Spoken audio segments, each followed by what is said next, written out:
friends, welcome back to iSingPOP and another story here on Snug Stories.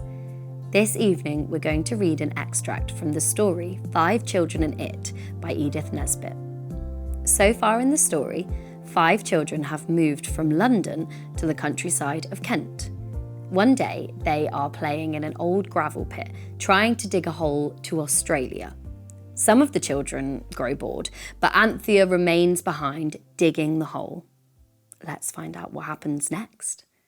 So grab a blanket, your favourite teddy, and snuggle down. The cave was disappointing because there were no shells, and the wrecked ship's anchor turned out to be only the broken end of a pickaxe handle. And the cave party were just making up their minds that the sand makes you thirstier when it is not by the seaside, and someone had suggested going home for lemonade when Anthea suddenly screamed, "Cyril, come here! Oh, come quick, it's alive! It'll get away, quick!" And they all hurried back. "It's a rat, I shouldn't wonder," said Robert. "Father says they infest old places, and this must be pretty old if the sea was here thousands of years ago." "Perhaps it's a snake," said Jane, shuddering. "Let's look," said Cyril, jumping into the hole. "I'm not afraid of snakes. I like them. If it is a snake, I'll tame it, and it will follow me everywhere, and I'll let it sleep around my neck at night." "No, you won't," said Robert firmly. He shared Cyril's bedroom. "But you may if it's a rat." "Oh, don't be silly," said Anthea. "It's not a rat. It's much bigger. And it's not a snake. It's got feet. I saw them. And fur." No. Don't use the spade. You'll hurt it. Dig with your hands." "And let it hurt me instead? That's so likely, isn't it?" said Cyril, seizing a spade. "Oh, don't," said Anthea. "Don't. It sounds silly, but it said something. It really and truly did." "What?"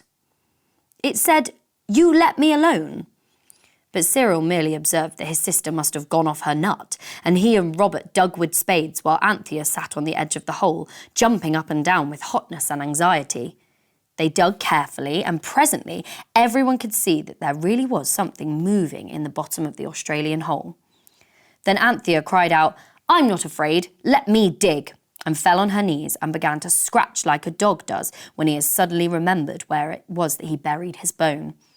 "Oh, I felt fur," she cried, half laughing and half crying. "I did indeed, I did." When suddenly a dry, husky voice in the sand made them all jump back, and their hearts jumped nearly as fast as they did. "Let me alone," it said. And now everyone heard the voice and looked at the others to see if they had too. "But we want to see you," said Robert bravely. "I wish you'd come out," said Anthea, also taking courage. "Oh, well, if that's your wish," the voice said, and the sand stirred and spun and scattered, and something brown and furry and fat came rolling out into the hole, and the sand fell off it, and it sat there yawning and rubbing the ends of its eyes with its hands. "I believe I must have dropped asleep," it said, stretching itself. The children stood around the hole in a ring, looking at the creature they had found. It was worth looking at.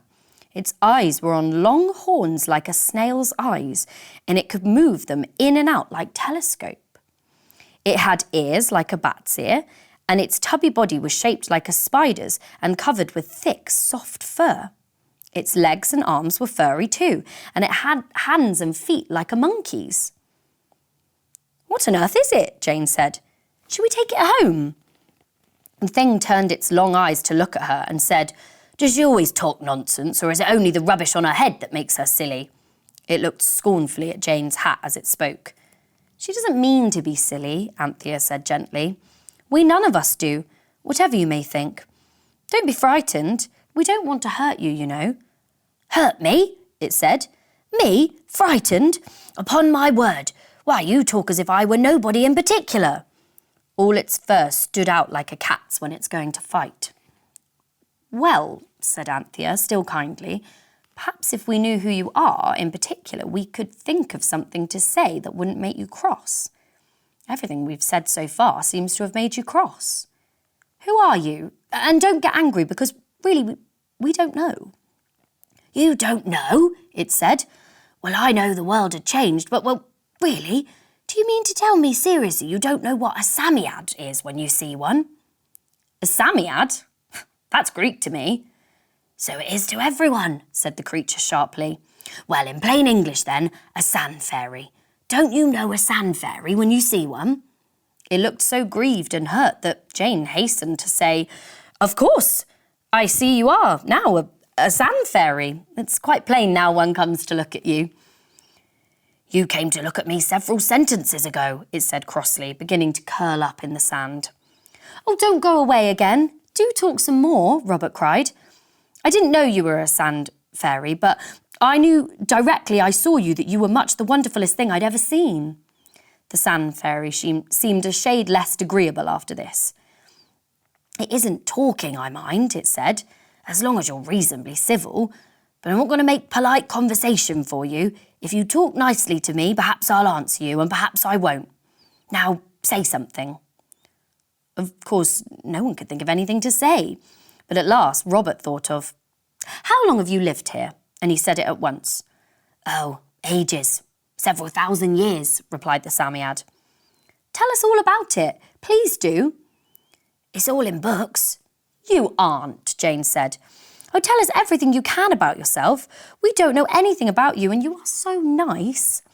The sand fairy smoothed his long rat-like whiskers and smiled between them. Do please tell, said the children all together. It is wonderful how quickly you get used to things, even the most astonishing. 5 minutes before, the children had no more idea than you that there was such thing as a sand fairy in the world, and now they were talking to it as though they had known it all their lives. The end. Imagine digging in the sand one day and you find a sand fairy. I might have a look next time I'm at the beach. I hope you enjoyed that story. Join me next Friday for another story and on Monday for plenty more iSingPOP fun. Good night, everyone. Sleep well.